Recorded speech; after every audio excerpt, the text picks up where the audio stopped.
Pernikahan itu adalah sebuah ibadah. Karena pernikahan itu adalah ibadah, berarti harus dibangun dari niat yang benar. Kenapa harus dibangun dari niat yang benar? Apapun begitu muncul dari ibadah, pasti yang namanya setan gak demen. Sesuatu yang muncul karena ibadah, setan otomatis langsung menggoda. Yang gak digoda itu orang yang gak ibadah. Nah, ketika ada seorang pemuda, dia sadar syahwatnya begitu sangat luar biasa. Dari mana syahwat ini muncul? Dari hawa nafsu, karena melihat hawa jadi nafsu. Itulah kondisi laki-laki dengan sifat dan karakter yang memang Allah Subhanahu wa ta'ala ciptakan dengan kondisi seperti itu. Nah, atas dasar inilah ketika seorang laki-laki memiliki syahwat, perempuan pun sama. Allah Subhanahu wa ta'ala tidak inginkan mereka seperti binatang. Nah, disinilah Allah Subhanahu wa ta'ala memuliakan manusia. Adalah apa? Dengan sebuah pernikahan yang bukan sekedar main-main, tapi pernikahan yang disaksikan oleh Allah Subhanahu wa ta'ala. Dalam hati ini hanya satu nama yang Ketika Allah datang ke rumah orang tuanya, lalu kemudian meminta, itu bukan hanya sekedar meminta, tapi meminta yang bertanggung jawab. Kenapa kau harus meminta dengan tanggung jawab? Mohon maaf lahir batin. Ketika kita bicara cinta, cinta itu seharusnya melahirkan apa? Cinta itu melahirkan kasih sayang, ibu. Tapi zaman sekarang bukan kasih sayang yang muncul, tapi kasih syahwat.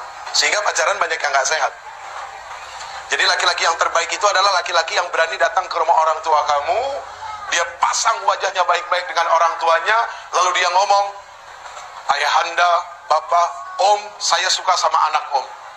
Saya gak pengen lama-lama, saya pengen ibadah. Kalau saya cuma pacaran itu bukan ibadah. Saya pengen ibadah, tapi maaf ya, beginilah saya apa adanya. Terus buat orang tua, jangan sungkan-sungkan nerima menantu yang pengangguran, bu. Karena hidup itu bukan dilihat yang sekarang. Apa yang kita lihat sekarang belum jadi jaminan. Itu yang paling penting.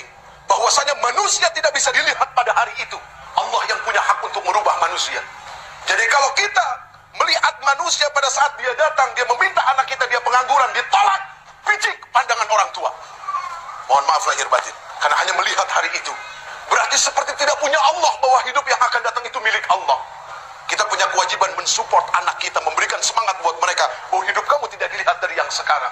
Sekarang kamu boleh bahagia dengan orang tua kamu karena orang tua kamu kaya.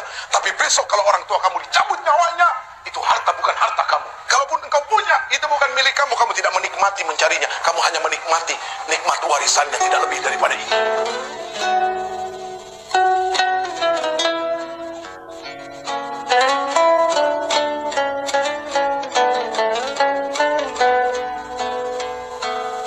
Seorang istri harus berani menuntut suami. Tapi seorang suami harus berani menuntun istri. Apa yang dituntut? Dituntutnya bukan berdasarkan hawa nafsu, akan tetapi Quran. Hak seorang istri menurut Al-Quran, menurut kacamata agama, menurut kata Rasul, apa? Itu yang dituntut. Suami menuntun, apa yang dituntun? Kebaikan demi kebaikan. Yang pertama, cintailah dia yang bisa mendatangkan kecintaan kepada Allah Subhanahu wa ta'ala. Selesai.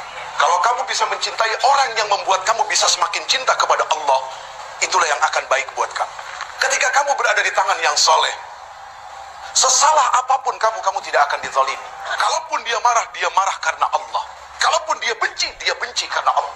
Begitu juga ketika seorang laki-laki di tangan wanita yang solehah.